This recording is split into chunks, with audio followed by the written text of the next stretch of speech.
Well, Alabama Republican Senate candidate Roy Moore is facing accusations of sexual misconduct. The Washington Post is now reporting that several women have come forward with claims against the former Alabama Chief Justice.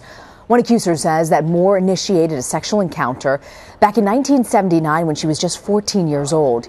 He was 32 years old, an assistant district attorney at the time. The paper also interviewed 3 other women who recently say that Moore pursued them when they were between the ages of 16 and 18, and he was in his 30s. Moore has denied the allegations, calling them completely false and a desperate political attack. CBS News political director Steve Chaggaris joins me now. Steve, the Senate election is December 12th. What do you think this means for his campaign?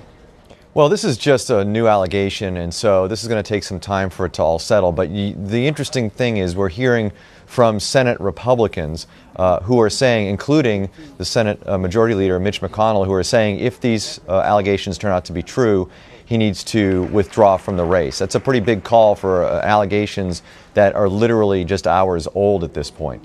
So the question is, how do we find out if these are true? What does Roy Moore do moving forward? His campaign put out a statement that really sort of hit back pretty hard against the Washington Post, saying that Moore has endured the most outlandish attacks on any candidate in the modern political arena. But this story in today's Washington Post alleging sexual impropriety takes the cake. He went on, the campaign went on to say that after over 40 years of public service, if any of these allegations were true, they would have been made public long before now. So it doesn't look like, at least immediately, that Moore is planning to step aside. But the calls are growing on Capitol Hill, if this turns out to be true, that he needs to get out of the race. Yeah, Republican for the National Republican Senatorial Committee, Senator Cory Gardner of Colorado has come forward.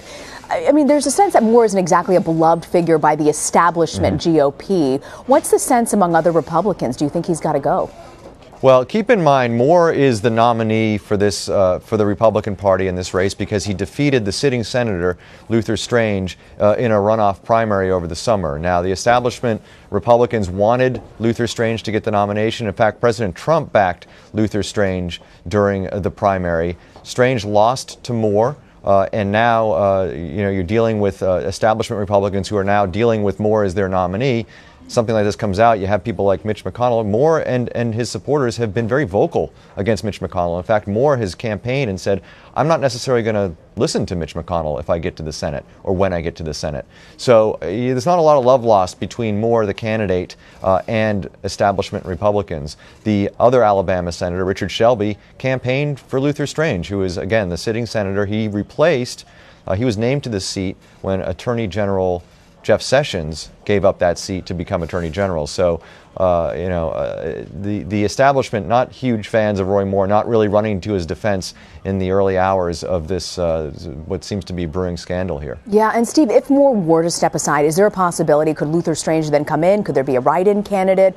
Or does the election, would it just then go to the Democrat, Doug Jones? So I talked to the Secretary of State's office down there in Alabama, and the law is pretty clear. It's too late to change the ballot. Roy Moore's name is on the ballot. He's up against a Democrat named Doug Jones. Those are the only 2 names on the ballot, Moore and Jones. If Moore gets out of this race, or if the Republican Party withdraws their nomination of Moore, basically if he's not a candidate anymore, none of his votes would count. So even if it was those 2 names on the ballot and more votes went to Moore, none of the votes would count. They would not be certified, meaning Jones would be the winner. However, there is a line for write-in candidates, and it would be interesting to see how Republicans handle this if Moore steps aside or is forced off the ballot by the party, how the party deals with it. Perhaps they set up some sort of write-in campaign. Perhaps it's for Strange, perhaps it's for another name. Keep in mind, Strange lost the primary to Moore, so maybe they go out and find another candidate to try to get behind for a write-in contest, but that is way down the line at this point. There are no signs that Moore is going to get out of this. There's no sign that the party is going to withdraw their nomination of him yet, so we'll see what happens. But again, if he's not a candidate anymore, his name is still on the ballot and those votes don't count. Interesting development in the Alabama Senate race. We'll have to see where this takes us. Steve Chaggaris, thank you for joining us, Steve. Thanks, Rena.